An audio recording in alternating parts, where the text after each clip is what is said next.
Hello? Yes.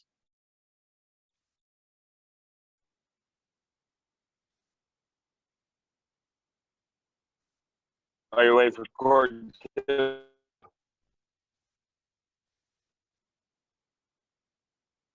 Yes, I am.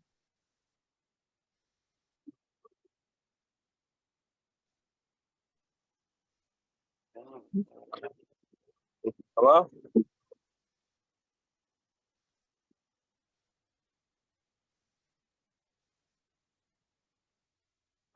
Can you hear me? Yes, Can you- Mr. Larkins, just stay muted, okay? The court's not in session just yet. Okay. Am I Thank you. muted? Please I'm mute, muted. mute, Mr. Dutton. Thank you. Oh, sorry. I'm bad. I'm trying to mute it, but I won't mute. Hello? Yes. Can you hear me? Mr. Larkins, just stay muted. You don't need to Okay. respond right now until you hear your case called. Okay. Thank you. I'm on mute. Supplemental number 5, People versus Lewis Smith, 2223 FC. Good afternoon, Your Honor. Natalie Brookins appearing on behalf of the people. Good afternoon.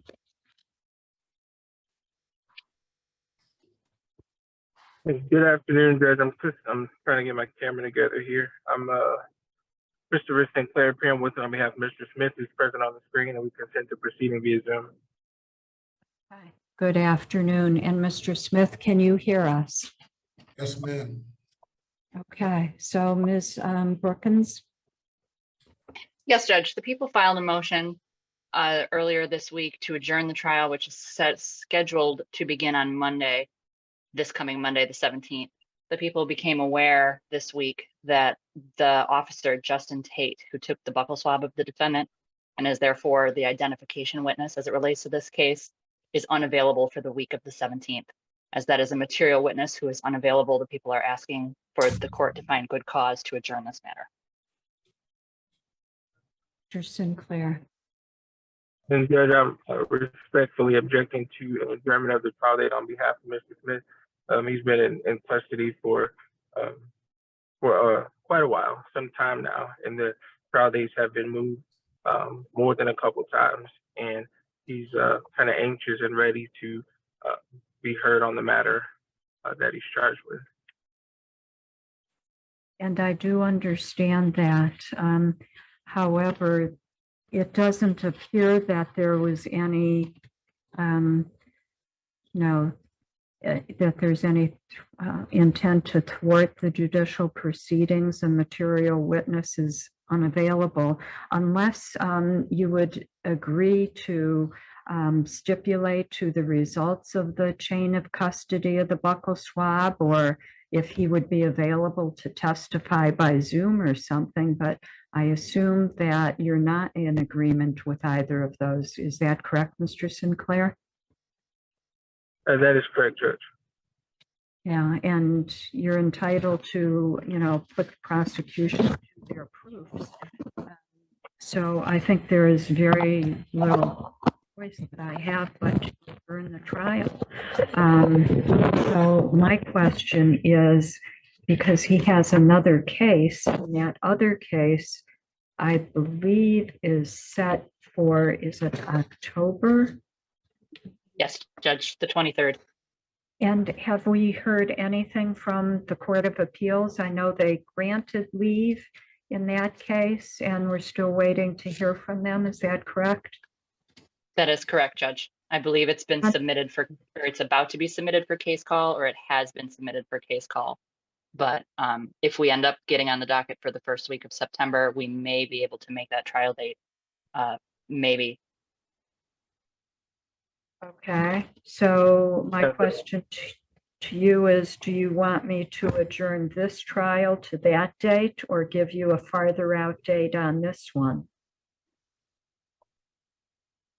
Are there any dates between Monday and the next trial date that are available?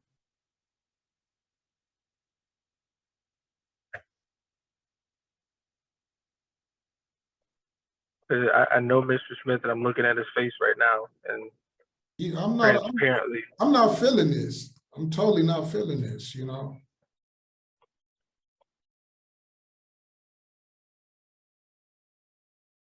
he spoke up. He's not feeling it. You know, Judge. I could set this for August 28th if you'd like for a trial. August 28th, my other axe witness would be unavailable for that week.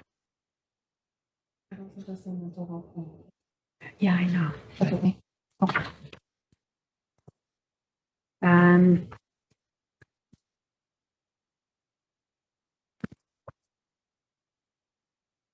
what about August 21st?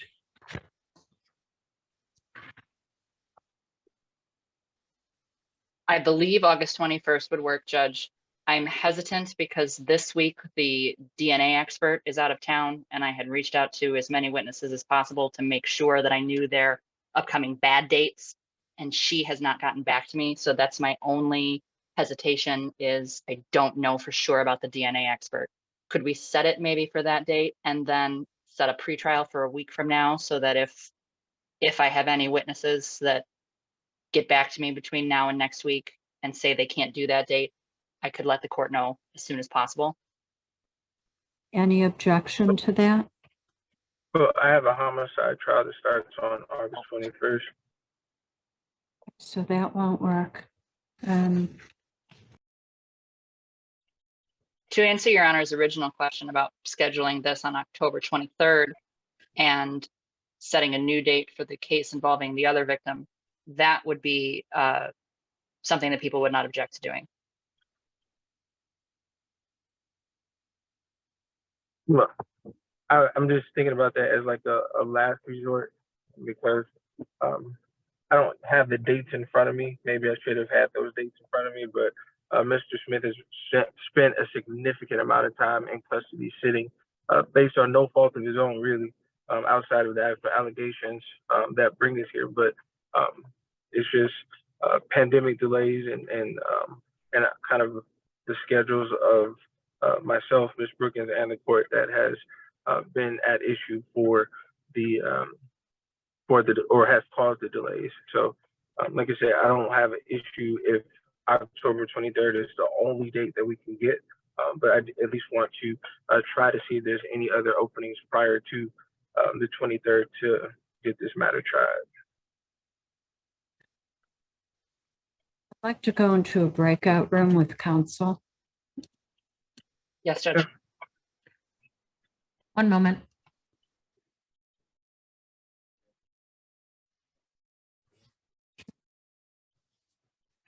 Back on the record in People versus Lewis Smith, 2223 FC. Okay, so I have gone through every week, and there is either a conflict with the witnesses or counsel or the court's already scheduled docket, and we've gone all the way to October 23rd, so that is the first available day. So I am going to schedule case number 2223 FC for October 23rd at 8:30 for jury trial. Jury selection starts at 8:30, trial immediately following. No Cobbs on the day of trial, no motions in limine on the day of trial. And the other case, number 21591 FC, may not be ready for trial in any event if we're waiting on the Court of Appeals. So we're going to need to get a date for that trial. Let me see if I can. Excuse me, I would like to speak. Yes, sir. You have counsel. I don't know what you're going to say. Mr. St. Clair, I would like to insert a speedy trial motion. Yes, you'll need to discuss that with your attorney. Because this delaying and, you know, it's beginning to be too much, you know what I'm saying? I understand, unfortunately, in this situation, it's just unavoidable because it's an essential witness and there's good cause for me to grant the adjournment. So I could put this on for November 6th or the other case on for November 6th or the 13th. Either of those dates work for the people, Judge. Sorry about that. This November 6th is fine for me. November 6th. Okay, and that's going to be at 8:30 as well. Okay, so, okay. Thank you. All right. Thank you so much. Thank you very much, Yeah. Judge. Ira Mercer on behalf of the people. Susan Longsworth on behalf of Mr. Shelton. Your Honor, thank you for passing that matter. I have no information to provide the court about Mr. Shelton's absence. I figured as much. That's why I let the bench warrant stick around. Bench warrant will issue for defendant's failure to appear. Bond 10,000, cash surety. That warrant will issue immediately. Thank you, Your Honor. Thank you. Court calls the case of People versus Esteban Vega. Caitlin Kirby on behalf of the people.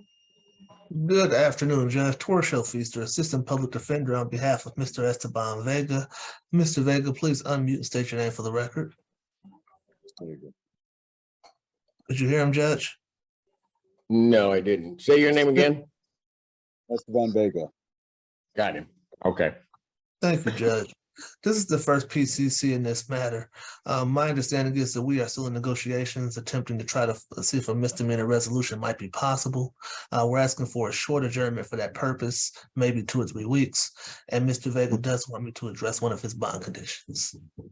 August 3rd, 2023, 9 a.m. Yes, that's the bond. Thank you, Judge. I had mentioned this to Ms. Kirby. I'm not sure if she still has an objection or not, but I am requesting that Mr. Vega be allowed to have contact with the complainant in this matter and their minor son. I believe the complainant's name is Melissa Vega, his wife. I believe he has a 5-month-old son. We're asking that that bond condition be changed from no contact to no hostile or unwanted contact. Ms. Vega, I understand, has spoken to Ms. Stacy Kearney, the victim advocate in this case, and told her that she would like to have that contact, Your Honor. And Your Honor, the people do object to that contact. In this situation, they had an agreement where the defendant was going to take the children on weekends and the victim was going to take them on weekdays. They were arguing. The 5-year-old child that they share in common was outside during this argument. And when he went to follow the victim, he left his 5-year-old child outside. He left a 3-year-old inside with a newborn baby that was just born in January. I don't believe it's in the interest of anyone's safety, especially the victim and their children, to have him have contact with them. So yes, while Mr. Feaster is correct that the victim did ask to change it, I don't believe that that is in the interest of any of their safety. Well, and I'm not gonna, go ahead. Sorry, Judge. And I guess what I would say is that I believe the victim is having some difficulty with childcare situations and things of that nature, or the complainant rather. She might be present here on the call if the court wants to talk to her directly, but I believe she is requesting that contact so that she's able to accomplish the goals that she needs to do in terms of parenting. I understand Ms. Kirby's concern, but ultimately these individuals are going to have to work together to raise these children moving forward. And I think the best way to do that is under the court supervision, which they would be under now, under your guidance and under the hammer that this court has over Mr. Vega's head, should he mess up in any kind of way. Well, she's not here, and so first of all, I'm not inclined to, do you have her?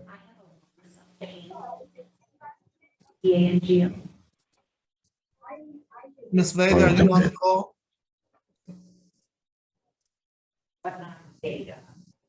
Okay, so yes, I'm here. Sorry. Hello. It's Pangle. That's her. Yep. Yeah, Pangle. Yeah. All right. Well, that would satisfy the first part of the criteria. I also am having some concerns that this is indeed the first pretrial. And I'm a little bit worried this quick after charges are filed about changing things. So For me, our daughter has autism and she's really struggling.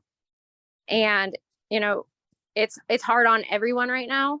So I don't mind contact as long as, you know, he knows that I would call the police if anything happened and he would be in trouble. I don't think he's stupid enough to do that and risk his job more or risk anything with the kids anymore.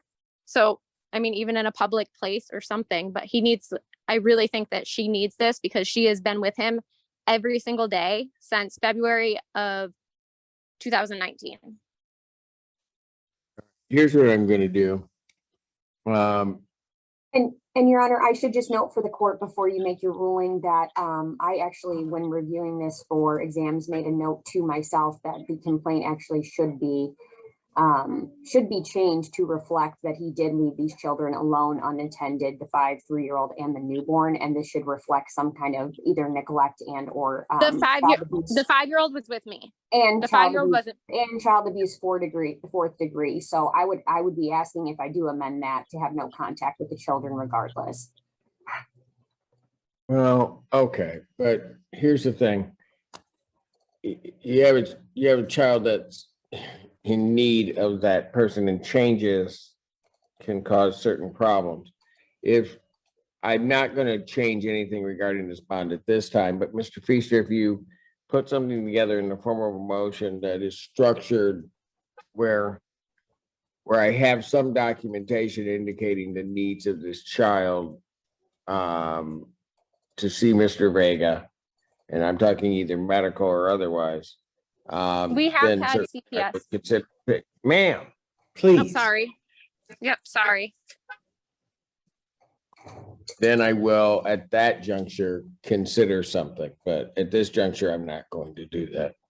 So bond will continue with its conditions. I'll put something together, Judge. Thank you. Thank you. Court calls the case, People versus Jimmy Stevens. Good afternoon, Your Honor. For the record, I'm Sean Coppins, appearing on behalf of the defendant, Jimmy Stevens. Ira Mercer on behalf of the people. Mr. Stevens, can you state your name? Jimmy Stevens. Wow, a client that actually showed up and talked. Yes. All right, what are we doing? Judge, at this time, we're asking that this matter be set for an in-person preliminary examination. Okay, you want them both set? Yes, Judge. At the same time? Yes. Preliminary examination, in person, July 25th, 2023, 9 a.m. Before me? Yeah. Really? Okay, before me. Thank you, Your Honor. All right. Thank you. Bond continued. Judge, may we address the bond conditions at this time? Sure. Go ahead. You may recall this case. The last time we appeared in front of you, I asked for the condition that Mr. Stevens remain on tether, remain in place, but that he be allowed to return to work. He's currently on house arrest. I think the goal was to make sure that he wasn't having any communication with the complaining witness in this case. He certainly hasn't been. There's no allegations to that effect, and we're hoping the court would consider, that reduction on his movements at this time. Anything from the people? Yes, Your Honor. We're concerned with him blocking the victim in this case, as well as she's an HBA employee calling the office over 600 times in the span of 7 hours, blocking lines at her employment. The people are worried that if he's outside of this GPS tether, he'll be bothering her at work again. And we think that the GPS tether is the appropriate condition at this time, given the severity of his interactions with her and then the amount of times he was calling and his persistency. And I certainly understand those concerns. And, we're not even asking for the GPS tether to be removed. We're just asking that he be released from house arrest so he's able to go to work, with the understanding that he would stay any designated distance from her home or place of employment. I think the more serious allegations was a continuous phone calls, which of course the house arrest or GPS tether would not stop, but they have stopped.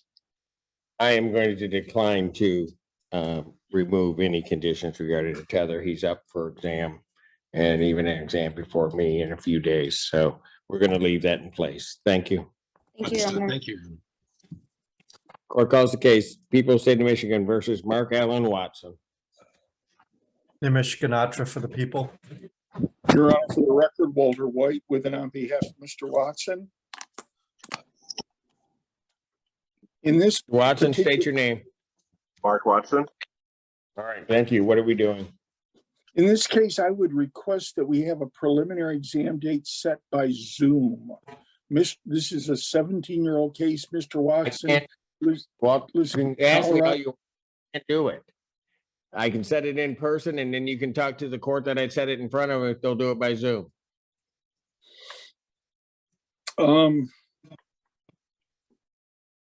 Yeah, this situation is obviously because of the age of the case. I don't know if Mr. Ganatra. Okay, but I can't do anything. Walter, I can set it before the judge. You can contact the judge and tell him all of that. That's where I'm at.